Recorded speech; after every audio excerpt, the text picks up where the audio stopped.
मथुरा नगर में सीता अपने बेटे कुशल के साथ रहती थी। बेटे कुशल के बड़े हो जाने पर वो उसकी शादी पास ही के गांव की एक लड़की खुशी से करवा देती है। बहू, तुझ जैसी खूबसूरत बहू तो इस पूरी सोसाइटी में किसी की नहीं। बस अब तू इस घर की सारी जिम्मेदारी उठा ले तो मेरी चिंता खत्म। ये ले इस घर की चाबी, अब से ये तेरे हवाले। माँ जी, आप चिंता मत कीजिए, मैं इस घर का पूरा ध्यान रखूंगी। देखिएगा, आपको शिकायत करने का भी कोई मौका नहीं मिलेगा। मैं आपके लिए गाजर का हलवा बनाकर लाती हूँ। शादी के कुछ ही दिन बाद खुशी के तेवर बदलने लगते हैं। माँ जी, मैं आपसे कह देती हूँ, मैं इस घर की बहू हूँ, कोई नौकरानी नहीं जो हर समय आपकी बात मानूं। बहू, मैं तो बस ये कह रही थी कि तू हर समय फोन पर ये किससे बात करती रहती है। हर समय तेरा फोन बिजी आता है। ये बात कुशल को पसंद नहीं बेटा। हाँ, मेरी तो हर बात सबको बुरी ही लगती है। अब शादी को कई महीने बीत चुके हैं, मगर खुशी कभी भी खुश नहीं रह पाती और वो अपने पति और सास से भी हमेशा झगड़ती रहती है। असल में शादी से पहले उसका एक प्रेमी होता है, गोविंद। वो उससे आज भी छुप छुप कर मिलती है। गोविंद, मैं अपने पति और सास के साथ खुश नहीं हूँ, चलो ना हम भाग जाते हैं।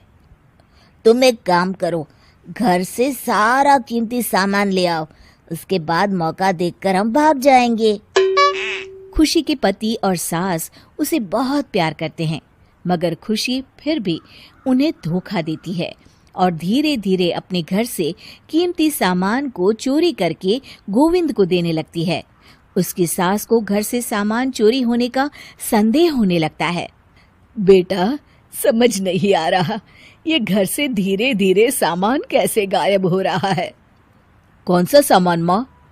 अरे वो चांदी के बर्तन जो मैंने बनवाए थे वो दिख नहीं रहे। यहीं कहीं होंगे माँ, आपकी बहू ढूंढ देगी।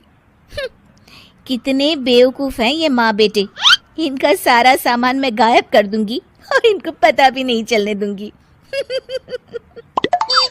और इस तरह से धीरे धीरे खुशी घर का सारा कीमती सामान चोरी करके गोविंद के पास रखवा देती है और कुछ महीनों बाद उनके पास बहुत कीमती सामान इकट्ठा हो जाता है और दोनों भागने की योजना बनाते हैं। खुशी, आज रात को आधी रात होते ही तुम अपने घर से भाग कर आ जाना। मैं गांव के पुराने बस स्टैंड पर तुम्हारा इंतजार करूंगा। ठीक है।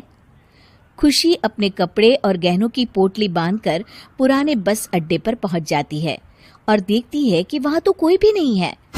खुशी कुछ घंटे वहीं खड़ी रहती है और फिर गोविंद के कमरे पर जाती है। वहां पर भी बड़ा सा ताला लगा होता है। हे भगवान, कहीं गोविंद मुझे धोखा देकर भाग तो नहीं गया? अब मैं क्या करूंगी? खुशी फूट फूट के रो रही होती है। तभी पीछे से उसका पति सारे गहनों की पोटली लेकर आ जाता है। आप यहाँ? हाँ, मैंने गोविंद को गांव छोड़ने से पहले पकड़ लिया था और ये सारे गहने भी उससे ले लिए। आपको सब पता था कि मैं आपको और माँ जी को धोखा दे रही थी? हाँ, मगर मुझे ये भी पता था कि गोविंद अच्छा इंसान नहीं है। अगर मैं तुमको समझाता तो तुम कभी नहीं समझ पाती, इसलिए मैं चाहता था कि तुम्हारी आंखें खुद खुले। मुझे माफ कर दीजिए। कोई बात नहीं खुशी, मगर हमेशा ये याद रखना कि तुम्हारे अपने कभी भी तुम्हें धोखा नहीं देंगे। माँ और मैं तुम्हें बहुत प्यार करते हैं और हम दोनों चाहते हैं कि खुशी खुशी खुशी हमारे घर रहे, क्योंकि तुम ही तो हमारी खुशी हो।